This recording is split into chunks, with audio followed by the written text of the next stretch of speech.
పేరు గిద్ద రాజేష్, భారత వికలాంగుల హక్కుల పరిరక్షణ సమితి తెలంగాణ రాష్ట్ర అధ్యక్షుడిని. ఏదైతే ఈ నెల 7న మోత ఎంఆర్ఓ గారు మా వికలాంగురాలు మట్టపల్లి పూలమ్మ అని చెప్పేసి మరి తిరుమలగిరి గ్రామానికి సంబంధించినటువంటి మా వికలాంగురాల భూమిని ఆమె ఫ్యామిలీ మెంబర్ అయినప్పటికీ కూడా సమాచారం ఇవ్వకుండా ఇతరులకు పట్టా చేసినటువంటి నేపథ్యంలో మరి ఆమె తప్పు చేసిందని చెప్పేసి ఆమె మీద చర్యలు తీసుకోవాలని చెప్పేసి ఆర్డీఓ గారికి మేము మొన్న వినతిపత్రం సమర్పించడం జరిగింది. గౌరవ జిల్లా కలెక్టర్ గారికి కూడా, సూర్యాపేట కలెక్టర్ గారికి కూడా మరి వినతిపత్రం సమర్పించిన తర్వాత ఆర్డీఓ గారు మరి బాధ్యత తీసుకొని ఖచ్చితంగా ఇందులో తప్పిదం ఏం జరిగిందనేటటువంటి దాని మీద సమగ్ర విచారణ జరపాలని చెప్పేసి ఇరు పార్టీలను అదేవిధంగా గౌరవ తహసీల్దార్ గారిని కూడా పిలవడం జరిగింది.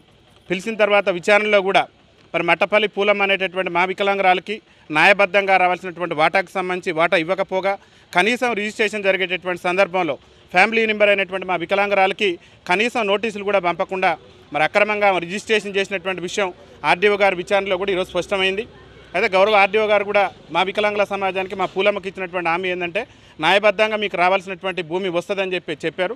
అయితే మా వికలాంగుల సంఘాల పక్షాన మేము కోరేది ఏంటంటే తెలంగాణ రాష్ట్రంలో ఒక పూలమ్మే కాదు, అనేక మంది మా వికలాంగుల భూములు అక్రమంగా మరి సకలాంగుల పాలిట ఈ తహసీల్దారులు మరి అక్రమంగా డబ్బులకు ధనార్జన కోసం కక్కుర్తిపడి మా వికలాంగుల భూములు సకలాంగులు రిజిస్ట్రేషన్లు చేస్తున్నారు.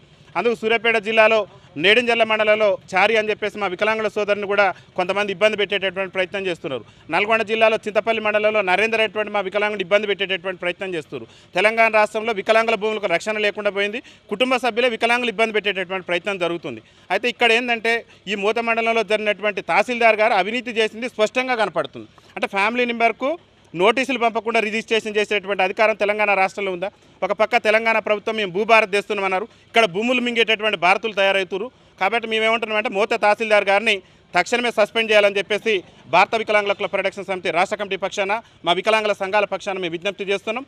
మోత తహసీల్దార్ గారిని కనుక సస్పెండ్ చేయకుంటే తెలంగాణ రాష్ట్ర సచివాలయంలో లక్షలాది మంది వికలాంగులతో సచివాలయాన్ని కూడా ముట్టడిస్తామని చెప్పేసి తెలియజేస్తూ మా వికలాంగురాలకి రావాల్సిన న్యాయబద్ధమైనటువంటి వాటా ప్రకారం భూమి ఇవ్వాల్సిందే, తప్పు చేసినటువంటి తహసీల్దార్ మీద చర్యలు తీసుకోవాల్సింది. ఆ చర్యలు తీసుకుంటే మాత్రం ఎంతటి పోరాటానికైనా, ఎంత విధ్వంసం సృష్టించైనా సరే మా వికలాంగురాలకు న్యాయం జరిగేంత వరకు మా యొక్క పోరాటం ఉంటుంది.